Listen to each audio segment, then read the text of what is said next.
kuruluşlarından o 9-10 yıldır uygulanan zulümden asla pes etmeyen, hani barışı savunan akademisyenlerimizden çok şey öğrendik. Bu buluşmalar ve bundan önce yaptığımız bütün buluşmalarda emin olun birkaç başlık öne çıktı. 7'den 70'e halktan demokratik kitle örgütlerine, emek meslek örgütlerine yaptığımız bütün buluşmalarda insanlar barış olsun istiyor, demokrasi ve adalet istiyordu.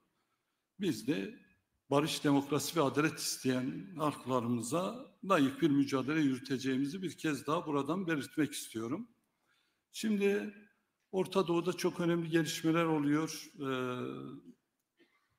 Tarihi ve hayati günlerden geçiyor Orta Doğu.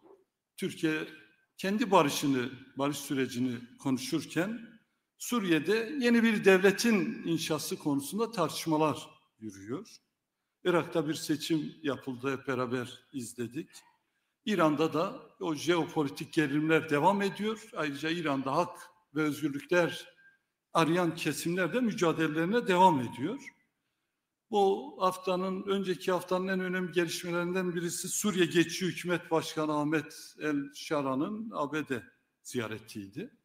O ziyaret sonrasında Sezar yaptırımlarının kaldırılması gündeme geldi. Çok ilginç bir şey oldu.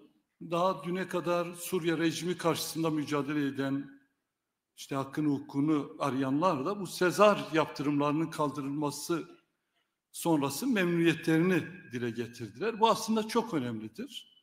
Mevcut yönetimin başta Kürtler olmak üzere bu yaptırımların kaldırılması konusundaki Suriye hakları ve inançlarının ortaya koymuş olduğu bu tabloyu doğru ve iyi okuması gerekiyor. Bu aynı zamanda Suriye için bir fırsat penceresi de aralıyor. Ama kritik bir soru var. Suriye yönetimi bu fırsatı kimin için kullanacak? Nasıl kullanacak? Yine tek bir grup için mi kullanacak? Yoksa tüm Suriye halkları ve inançları için mi kullanacak? Bu sorunun cevabını aslında biz net bir şekilde veriyoruz. Bu süreç kapsayıcı olmalı. Bu süreç Kürtleri, Dürzileri, Alevileri, Arapları, Türkmenleri, Çerkezleri, Süryanileri kapsayan, onların haklarını garanti altına alan bir süreç olmalı diyoruz. Biliyoruz, Suriye'nin barışçıl ve demokratik geleceğinin önünde daha çok uzun bir yol var. Çünkü yıkılmış, viran olmuş bir ülkeden bahsediyoruz. Bu zor ve meşakkatli yolda barışçı istikrarı, demokratik değerleri ilmek ilmek örmek önemlidir. Hem oradaki yönetimin hem de diğer yönetim dışı güçlerin de aslında beraber ortak bir sorunudur. Tabii Türkiye burada çok önemli bir rol düşüyor. Türkiye bu süreçte yapıcı bir rol oynayabilir. Bunun biz farkındayız. Suriye halklarının kardeşliğini destekleyebilir, ayrım yapmadan. Demokratik dönüşümü konusunda Suriye'de Türkiye yardımcı olabilir, destekleyici bir rol oynayabilir. Biz bu Türkiye'nin Suriye'deki rolünü önemsiyoruz ve doğru bir şekilde kullanılması gerektiğini de bir kez daha grup toplantımızda dile getirmek istiyoruz. Suriye'de yeni bir yaşam ancak oradaki bütün halkların ve inançların eşit yurttaş olduğu demokratik bir Suriye Cumhuriyeti'nden geçtiğini de belirtmek istiyorum. Yine Orta Doğu'nun son günlerdeki önemli gelişmelerinden birisi Irak seçimleriydi. Seçimlerin tüm Irak halklarına istikrar ve refah getirmesini diliyorum. Seçim sonuçlarına bakıldığında gerçi yapısal krizleri çözecek bir değişim olmadığını hep beraber gördük. Her blok aslında bir biçimiyle başta orada Kürtler olmak üzere kendi güçlerini pekiştirdikleri bir tablo ortaya çıkardılar. Orta Doğu'nun savaş ve kriz ikliminde Irak'ın kaderi sadece kimin hükümet kuracağıyla ilgili değil, Irak'ta yaşayan halkların su, iş, adalet, özgürlük taleplerinin gerçekten karşılanıp karşılanmayacağıyla ilgilidir. Bu çerçevede Irak'ta en kısa sürede bir hükümetin kurulmasını, şeffaf, adil, demokratik bir yönetimle Irak halklarının beklentilerini karşılamasını temenni ediyoruz. Evet, Orta Doğu'da bahsettiğim gibi bu önemli başlıkları konuştuk. Peki Türkiye'de ne oluyor? Biraz bunun üzerinde de duracağım. Türkiye'nin hem doğusunda hem batısında yara aynı yerden sızlıyor. Zaman ilerliyor, yıllar geçiyor ama adalet bir türlü gelmiyor. Dosya numaraları değişiyor, hakimler değişiyor ama yöntem aynı yöntem, bildiğimiz yöntem. Gerçeği değil, yargı daha çok iktidarın ihtiyaçlarını esas alan bir yaklaşımla ilerliyor. Deliller bulunmadan suçlar icat ediliyor. Önce tutuklanıyor, sonra suç icat ediliyor. Zorla kurulan senaryolarla yıllarca insanların hayatlarına el konuluyor. İşte Kobani Kumpas davası, Gezi Kumpas davasında olduğu gibi. Alt mahkeme en üst mahkemeyi tanımıyor, kararını uygulamıyor. Yasa hukuku yok sayıyor. Bu ve buna benzer daha nice akıl almaz olay ve olguları hep birlikte yaşıyor ve şahitlik ediyoruz. Memleket böyle değişmez. Memleket böyle değişmiyor. Memlekete yazık ediliyor bu biçimiyle. Türkiye'de hukukun posası çıkarıldıkça kimse kendini güvende hissetmiyor. Muhtemelen burada oturan bütün arkadaşlarımız da aynı şeyi hissediyor. Çünkü siyasi davalar sadece insanları değil, bir ülkenin adalet duygusunu da aynı zamanda hapsediyor, tutsak ediyor. Bakın, Türkiye yine siyasi sayıklarla yazılmış bir iddianame ve davayla karşı karşıyayız son günlerde. İstanbul Büyükşehir Belediye Başkanı Ekrem İmamoğlu hakkında hazırlanan 3900 sayfalık ithamlarla dolu bir iddianame çıktı. Biz de arkadaşlarımızla beraber inceledik. İddianame değil, adeta bir labirent. Bir nedensellik arıyorsunuz, nedensellik yok. İçine girdikçe kayboluyorsunuz. İddianame bir kapıya, bir doğruya çıkmıyor. Ne kadar okursan oku, tamam mesele buymuş diyemiyorsun. Çünkü iddianame parçalı, maskeli, kaygan ve sürekli yüzeyde kalan bir yorumlama çabası içeriyor. Neymiş? En önemli isnat edilen suçlardan bir ikisini sayacağım. CHP'de güçlenmek istediler diyor. Bir siyasetçinin kendi partisi içerisinde güçlenmek istemesinin neyi suç? Biz de onu yapıyoruz. İnşallah hakkımızda dava açmazlar. Yine durmuyor. Diyor ki partisinin Cumhurbaşkanı adayı olmak istedi. Ya bundan doğal ne olabilir yani? Partisinin Cumhurbaşkanı adayı olmak istemiş. Bunun nesi suç? İşte böyle bir iddianameyle karşı karşıyayız. Bu yetmiyor. Bir de bu iddianameye dayanarak kapatma davasına da bir gönderme yapıyor. Biz bu kapatma davalarını, bu yargı darbelerini yıllarca yaşadık. Birçok partimiz de kapatıldı. Emin olun bu bahsedilen kapatmaların ve bu benzer iddianamelerin bu ülkeye hiçbir yararı yok. Ve bir yararı olmayacak. Onun en iyi kanıtı bu salon, bizler ve Türkiye'nin 3. zemini olan DEM Partisi'dir.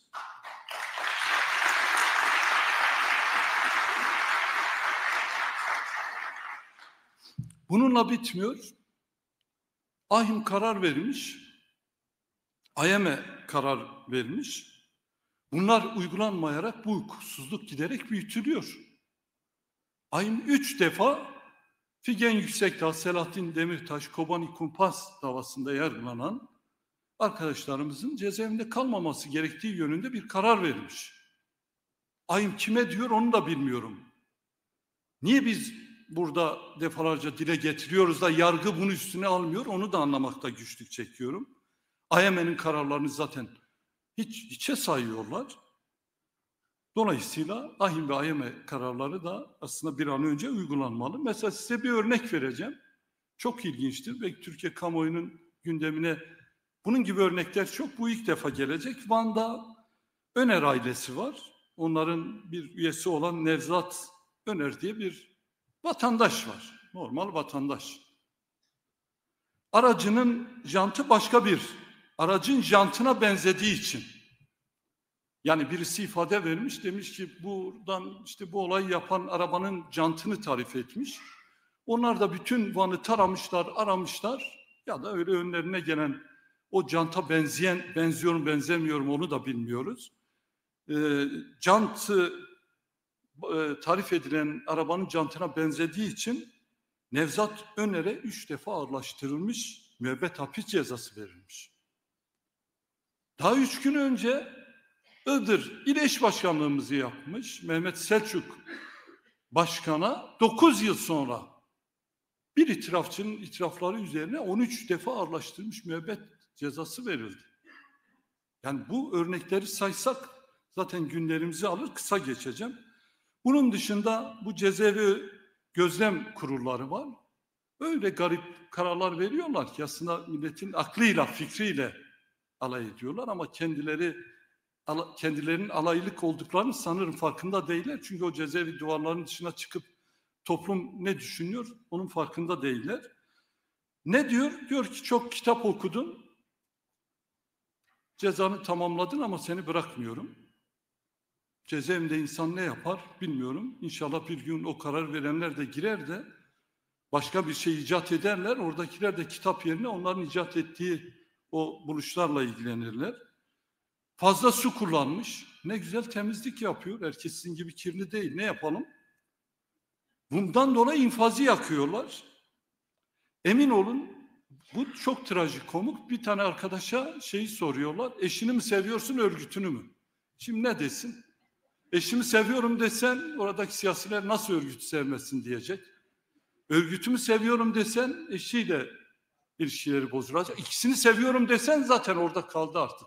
Çıkma şansı yok. İnanmıyorsunuz bunlara değil mi? Emin olun arkadaşlar daha absürt şeyler var. İçinden birkaç tanesi seçtim. En son Selçuk Mızraklı örneği çok ilginçtir. Ya Selçuk Mızraklı'yı sanırım tanımayan yok. Bir, kendi meslek örgütünün üyesidir. O da resmi yasal bir kurumdur. Türk Tabipler Birliği, doktor arkadaşlar bilir. Bir de bizim partimizin üyesidir. Diyor ki örgütünden ayrılmamış.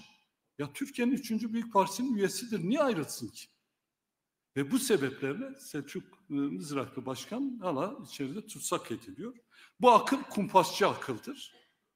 Bu kumpasçı aklı asla kabul etmeyeceğiz.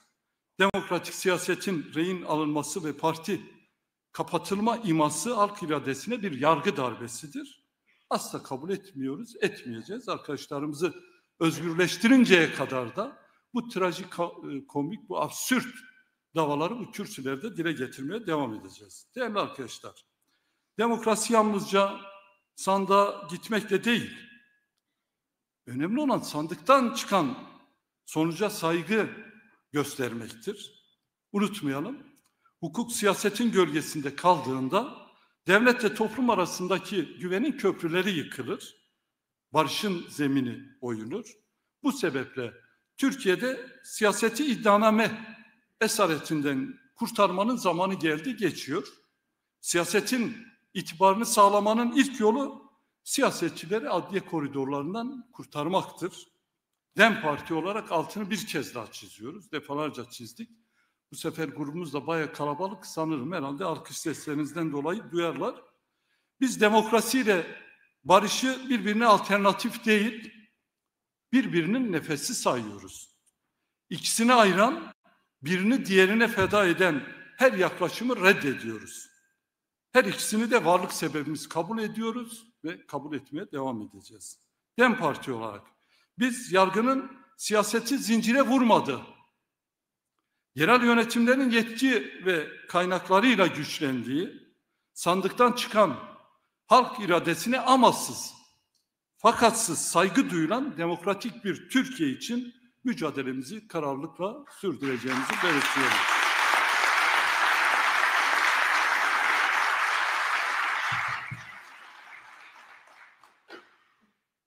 Değerli arkadaşlar, Türkiye'de her bir hane sadece demokrasi, hukuk, adalet sorunu yaşamıyor. Bir de en az bunlar kadar önemli olan geçim sorunu var. Emekli kurumlarımız da burada, onları da selamlıyorum bu arada. Neden geçim derdi yaşıyor sorunun cevabı için çok uzağa gitmeye gerek yok. Emekli yoldaşlar, Tam da bu meclis çatısı altında aramak gerekiyor sebebini. Çünkü şu anda mecliste 2026 bütçesi görüşülüyor. Bu bütçeye bir bakalım, cevabını hep beraber bulacağız.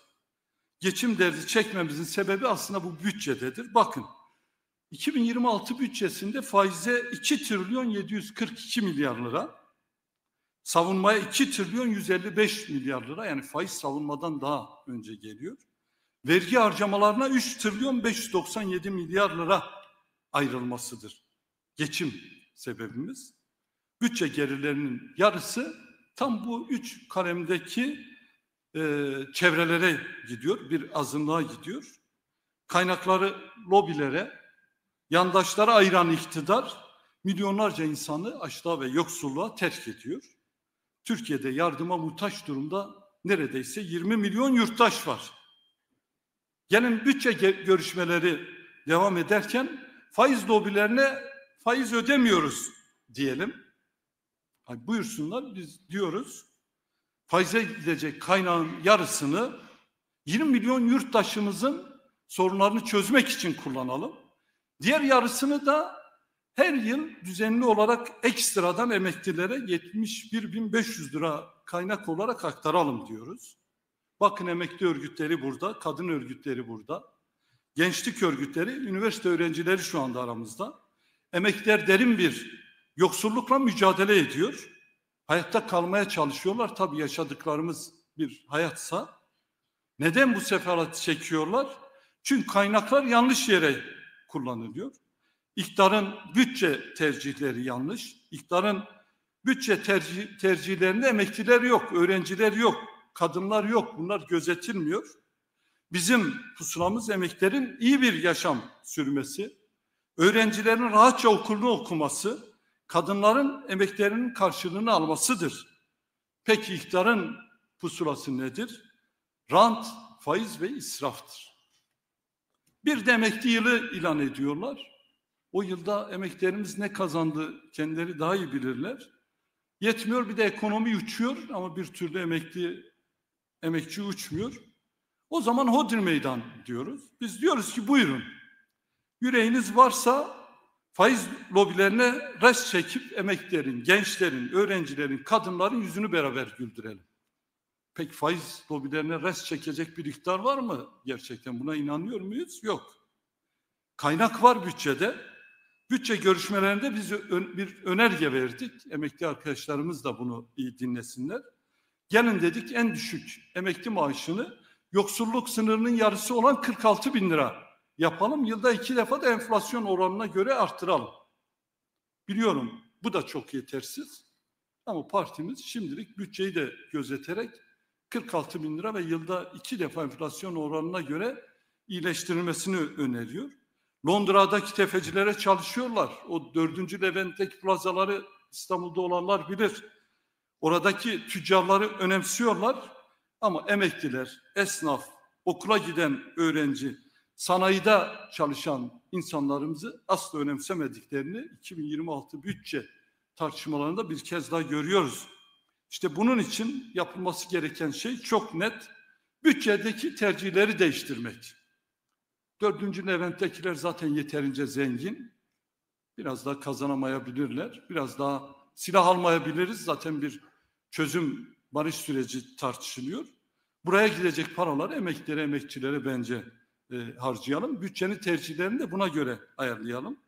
Yurttaşların insan uğruna yanaşır bir yaşama sahip olmaları için ekmek ve barış için bütçe diyoruz. Bunu öneriyoruz. Ekmek ve barış için bütçe kampanyası başlattık. Şimdi arkadaşlarımız Türkiye'nin dört bir yanından ekmek ve barış için bütçe diye haykırıyorlar, yürüyorlar.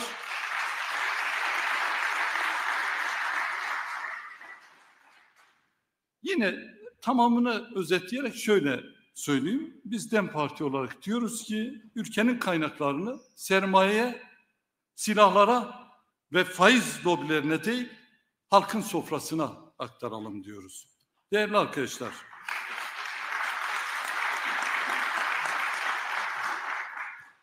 ...1 Ekim 2024 tarihinden beri 10 yıllardır özlemini kurduğumuz barışa doğru yol almaya çalışıyoruz.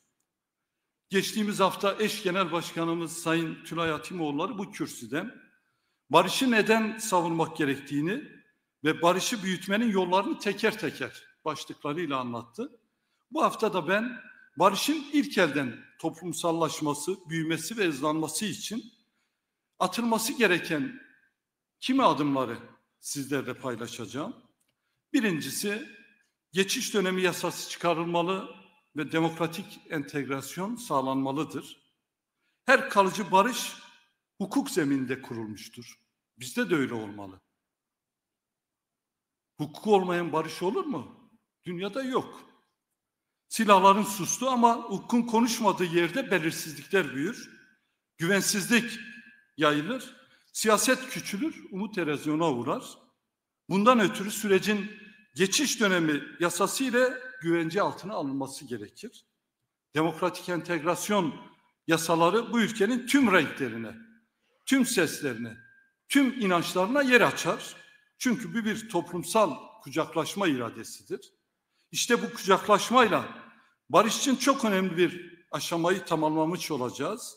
Bu yasaları geciktirmeden çıkaralım. Hukukun taşlarıyla Türkiye barışını inşa edelim diyoruz. İkincisi, kayımların tamamen kaldırılması ve yerel yönetimlerin güçlendirilmesidir. Sandığa saygıyla demokrasi büyür. Son dönemlerde önceleri de var ama sandığa saygının olmadığını hep beraber gördük. Halk oyunu kullanır. Belediye başkanını seçer ama bir sabah uyanır, seçilmiş, gitmiş ya da tutuklanmış, yerine bir atanmış gelmiş. Seçilmiş irade gasp edildiğinde toplumsal barış darbelenir. Kayyum uygulaması kaldırıldığında ise halk kendi iradesine sahip çıkar ve toplumsal barış umudu büyür. Kayyumlar gitmeli. Belediye başkanları görevlerine dönmeli. Kayyum yasası acilen kaldırılmalıdır. Türkiye demokrasisinin kayyum yasasının kaldırılmasından daha fazlasına ihtiyacı olduğunu da biliyoruz. Yerellik demokrasiyi üretir, merkeziyetçilik ise otoriterizm üretir. Yerel yönetimleri güçlendirilmiş bir Türkiye, barışçıl, demokratik ve müreffeh bir ülke haline gelir. Bu sebeple yerel yönetimlerin güçlendirilmesi antidemokratik rejimin panzehiridir. Demokrasinin de sigortasıdır. Üçüncüsü, idari gözlem kurulunun kapatılması ve hasta tutsakların salı bırakılmasıdır. Bugün Türkiye'de cezaevlerinde idare gözlem kurulu adı altında tutuklara zulüm yapan bir şey icat etmişler. Bu mekanizma hukukun üstüne kurulmuş bir gölge iktidar gibi adeta davranıyor. Cezası bitmiş bir insan iyi hal değerlendirmesi bahanesiyle belirsiz bir esaret sürecine mahkum ediliyor. Yasa yok, ölçüt yok, öngörülebilirlik hiç yok. Bakın bugün burada Hasan İnci arkadaşımız var. 31 yılı aşkın cezaevinde kaldı. Son 3 yılda beraber Bolu'da aynı hücrede kaldık. Kendisine geçmiş olsun. Aramıza hoş geldiniz diyorum.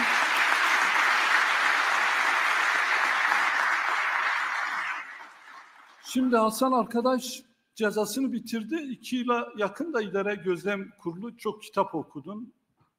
İşte şunu izledin, bunu dinledin, halay çektin, şarkı söyledin, baş eğmedin, boyun eğmedin. 2 yılda keyfi olarak ben seni bırakmıyorum diyor. İdari gözlem kurulu derhal kapatılmalı. İnfaz yakmaları derhal durdurulmalıdır. Şu anda bu durumda olan 10 binlerce arkadaş içeridedir. Antidemokratik yargı ceza vermiş. Ona rağmen cezasını çekmiş. Ama orada 5 kişilik, 6 kişilik oluşturulan kurullar var. Onun keyfine, hoşuna gitmediği için, sorduğu sorulara istediği yanıtı almadığı için 10 binlerce arkadaşımız şu anda cezaevindedir. Yüzlerce hasta tutuklu var. Can çekişiyorlar, tedavi olamıyorlar. Yakınları her gün ölüm korkusuyla yaşıyor ama bırakılmıyorlar. Hasta tutsakların da bir an önce serbest bırakılması gerektiğini belirtmek istiyorum.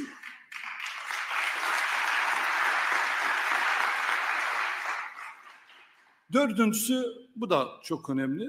barış akademisyenlerinin ve hukuksuzca ihraç edilen KHK'lilerin iadesidir.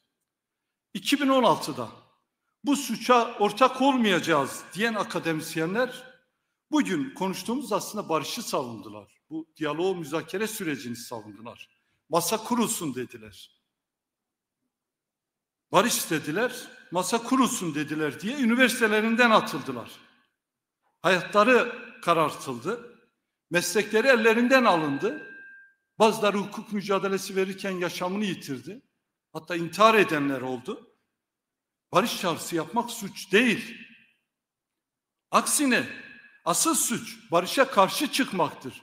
Asıl suç barış diyenleri yargılamaktır. Barış akademisyenleri derhal görevlerine iade edilmelidir. Bunun için yasaya gerek yok. Sadece idari yargının vermiş olduğu kararları uygulamak yeterlidir.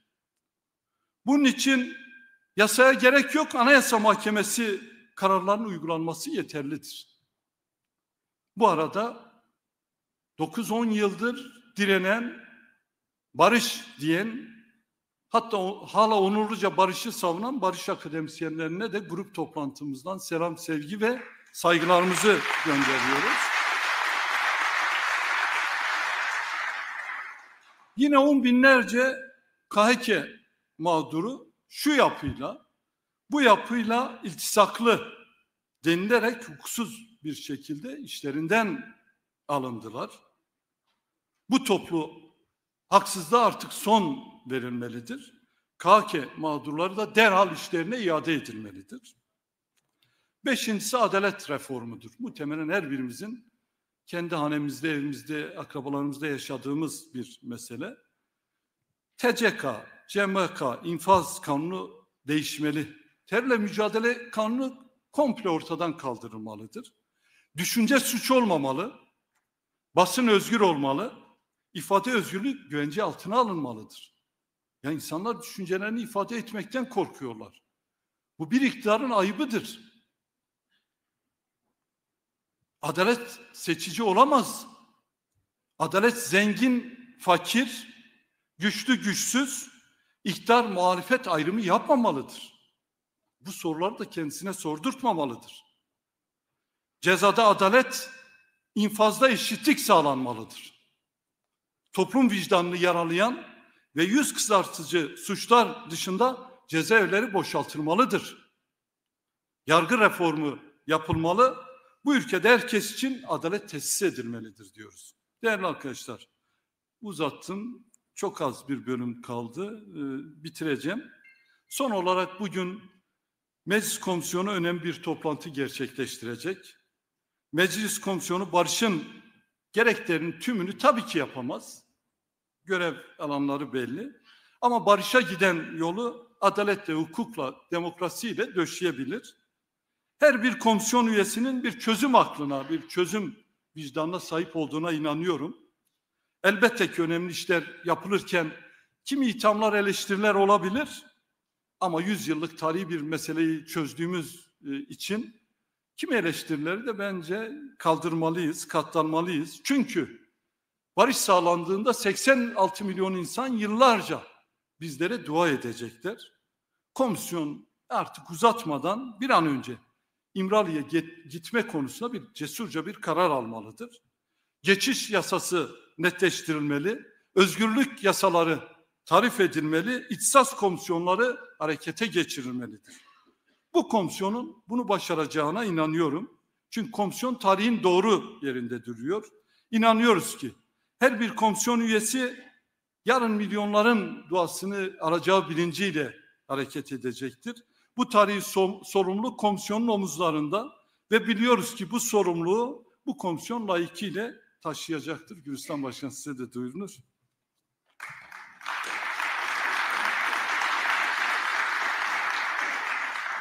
Yine bugün bizden önce burada Sayın Devlet Bahçeli grup yaptı. Grup konuşmasını dinledik. Çok önemli şeyler söyledi. Bir iki şey de oraya söyleyip bitireceğim.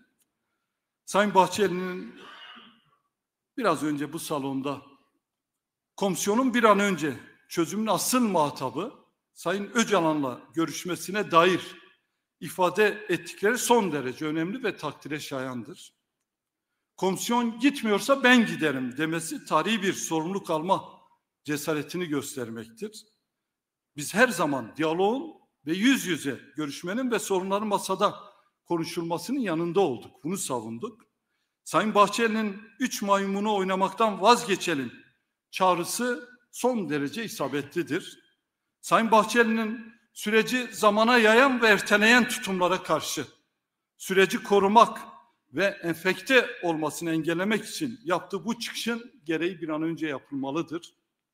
Meclis Komisyonu'nun artık bir gün bile kaybetmeden kararını alarak İmralı'ya gitmesi gerekmektedir.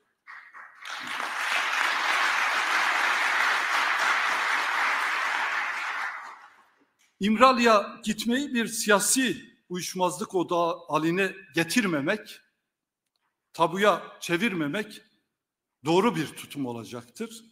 100 yıllık bir meselenin tanımı ve çözümü konusunda biraz ciddi olmak gerekiyor.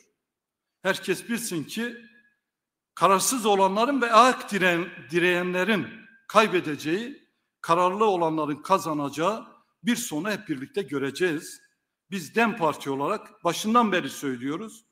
Bu sorun çözülmeli ve barış inşa edilmelidir. Değerli arkadaşlar, biz DEM Parti olarak savaşın değil barışın, kayımların değil halk iradesinin, yoksulluğun değil adil bölüşümün Türkiye'si için mücadele ediyoruz ve etmeye devam edeceğiz.